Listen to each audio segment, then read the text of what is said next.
I'm here today sat with Sophie and Chase, and we are going to have a chat about their nutrition. Now, I'm super curious to know what pro athletes eat. I've tried to have a look what they get at the breakfast table, but I'm interested to know more about your guys' approach to nutrition when it comes to training and racing nutrition just in general.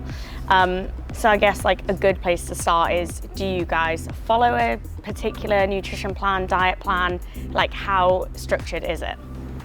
I think over the years I've kind of like learned a lot, and I think now I'm at the point where you don't know how, I don't follow like a specific, like this is what I'm gonna have for breakfast, this is what I'm gonna have for lunch, stuff like that, but you kind of pick up on the groups of food that you should be eating at certain times, like the time you're meant to be eating them. I think timing for me has been a big thing that's improved over the last couple of years. So I wouldn't say it's like a strict, like regimented like list of stuff, but it is like, you know, kind of know and you learn, and it's just not like randomly picking food and whatever. So yeah, it's not too structured, but definitely follows a pattern. Yeah, for me, I think I'm kind of at the point in my career where I'm realizing how critical nutrition actually is to performance, and I'm starting to realize that, you know, every little percent matters so much. So if I can really hone in on what I'm eating and the vitamins I'm taking, things like that, and how much of a difference it can make, it'll be really effective to my performance. So I'm kind of like Sophie, I don't really necessarily watch exactly what I eat all the time, but I'm definitely trying to do better about what I'm eating during workouts, you know, taking in carbs, calories, trying to just stay as fueled as possible. So, you know, in those sessions later in the day or the next day, it'll really be like helpful for those.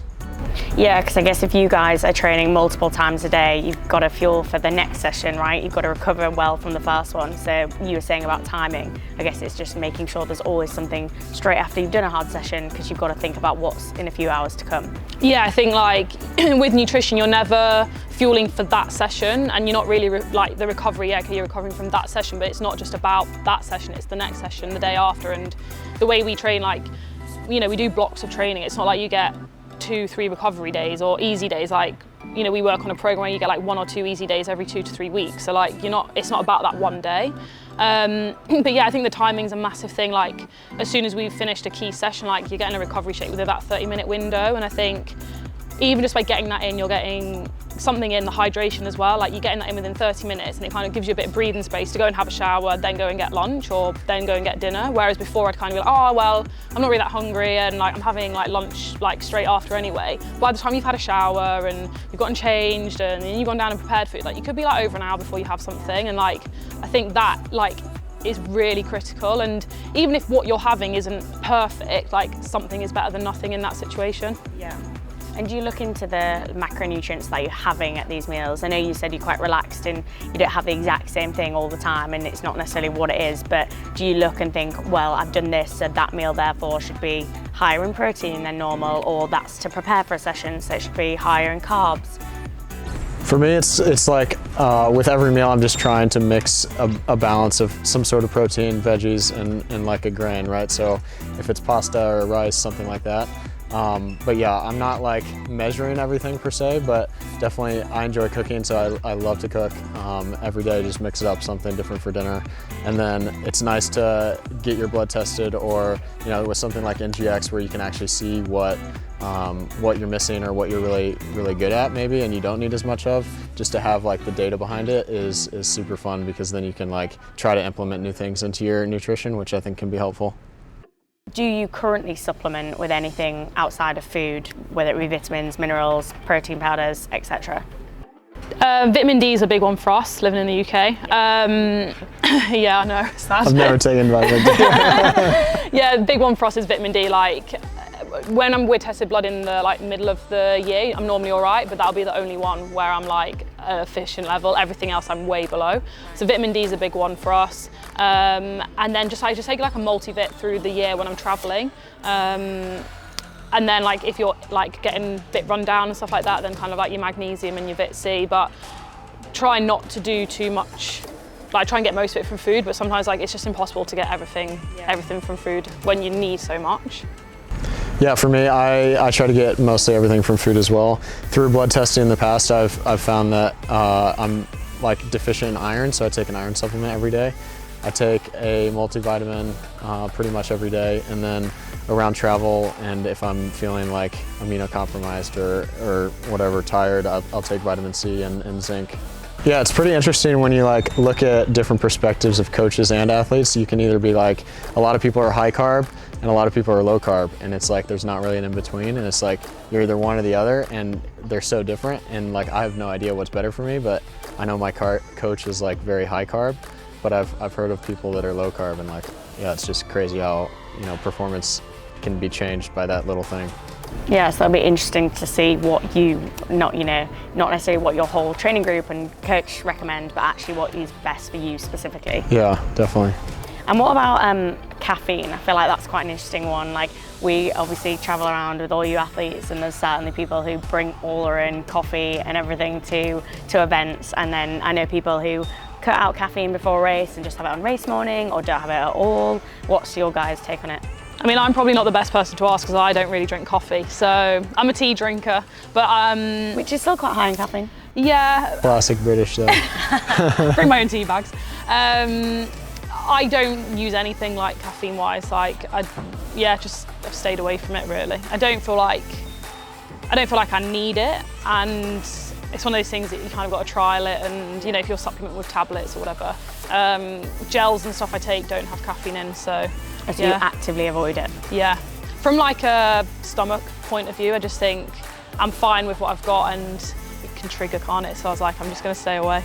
Yeah, I'm like the polar opposite. I like love coffee, and it's not even necessarily the caffeine that I love. I think I just love like the process of making coffee. Maybe that's just like a triathlete thing or a cycling thing. So yeah, I drink coffee pretty much every day, multiple times a day. And I definitely take gels with caffeine during races. I know like there's a limit, right? So you can't take too much caffeine. So in training, I try to like not always have caffeine gels and mix it up a little bit. But in racing, I for sure drink coffee before I race, and then in the race, I take caffeine gels. And how much have you looked into it, or like, you know, do you know kind of what your limit is? Where's too much? Where's the good? Yeah, I think like I've never gotten to the point where I'm like, whoa, I really need to like not take as much caffeine. So I think like for a race, for example, I would maybe have a coffee in the morning, and then I'd have like maybe a 30 or 40 milligram of caffeine shot, like just through a gel before the race, and then I'll have another one of those in the race, and then just have a couple like high carb gels during the race. So it's not crazy. Like I've heard of people, you know, slamming like a Red Bull before the race and stuff like that. I'm definitely not like that, but I do enjoy coffee, so. And on that, like looking at the numbers, because there's that, it's also finding out what works well for you. You obviously prefer and go off feel, caffeine feels great for you. You think possibly not so much. In terms of looking at the numbers of things, like at any point, do you just have a quick check of your diet, do a kind of like calorie macro count and be like, yeah, I'm getting enough, or actually I could up it here, or whatever? We've done in the past sort of like a food diary type of thing. Definitely when I was younger, it'd kind of be like a couple of weeks through the year, we'd do one to send to our nutritionist, just to check that you are covering things. I think a big one is just like fueling during, like when you're out for like a 3-4 hour ride, is almost like, even if I was sat at home for 3-4 hours, I'd be snacking. So it's like, why, if you're out on the bike for 3-4 hours, would you just be drinking squash? Like, you just wouldn't do it, would you? So almost like that has been a big thing about getting enough, like it's just prime time. You can just like put a carb drink on your bike, and then like having like a bar or a banana or whatever, like every hour, just like giving you something so you're not like massively depleted when you come off. So yeah, like things like that, although it's not like counting calories, I suppose it's just being aware, like, you know, ballpark, this is what you should be having every hour and stuff like that. So I think like, yeah, when I was younger, it was kind of like a food diary, whereas now it's more just like knowing and getting enough in. Yeah, mine's kind of the same. Like I, in the past, have met with a nutritionist a couple times a year, and they've just kind of compared like a food diary for a couple weeks to the blood results, and like just saying, you know, you could use a little bit more of this, or you should implement this into your nutrition. So it's just little things like that, but it is pretty crazy like how massive of a difference it makes if you're really trying to be diligent about what you're taking during training. And then, yeah, throughout the day, just snacking all the time, trying to never be depleted. Yeah, it makes a massive difference for the next sessions and like the next few days, because like Sophie said, every day is so critical in our training plan. And like the fresher you can be feeling, you know, the more just like energetic you can be feeling from your nutrition it makes a big difference. Yeah, I think, like you said, it makes a huge difference, and it can also be hugely complex, which I guess is why a product like NGX could be quite interesting for athletes who are often short on time. You want to be focused on training, you don't want to be having to stress, have I got enough of this, have I got enough of that? So if almost something was like packaged up for you and it was exactly what you needed for after that session, you know, takes away all the thought process of it. It's like a really good way to just take away that pressure and make sure you're getting exactly what your body needs to perform at its best. I think as well, like, it can be quite overwhelming. Like, you know, you kind of think, right, have I got enough calories? And am I getting enough like protein and fat and stuff like that? And like, you kind of like think of the big ones, but they're like the amount of like the small things as well that makes such a difference. Like, you kind of look at it and you're like, oh my God, it's like a million things. Whereas like, if it's all just like in one thing, like, it makes your life so much easier. And if you just could take a test and like you didn't have to worry about it, and somebody just gave you something like NGX where it had everything that you needed and you didn't think twice about it, then you just take it and you have all the nutrients that you need and you're good to go. So we're going to do your test, Chase. It's super simple from what I understand. I think it's just a swab, package it up and send it straight to NGX, and then you get all your results pretty swiftly and packaged up. Knowing yourself is the beginning of all wisdom. All right, let's see. Instructions: do not eat, drink, or brush teeth for 1 hour. Peel open the wrapper. All right, so we've got a swab in here.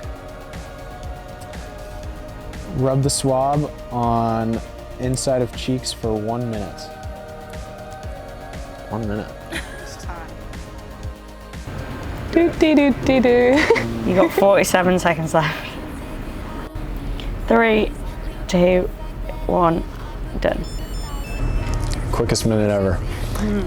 So now we're gonna place the swab in the rapid dry pouch.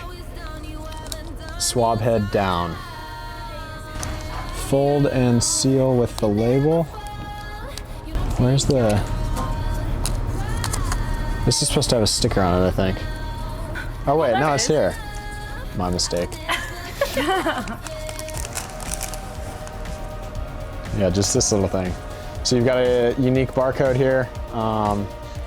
You just fold this down on the swab, seal it tight, and pop it back in here with the test, and send it off. Easy. Simple as that. Yeah, and then you can get your personalized results. I am excited to hear what comes back from that. If you like this video, please remember to give it a thumbs up and make sure to subscribe to the channel for more content.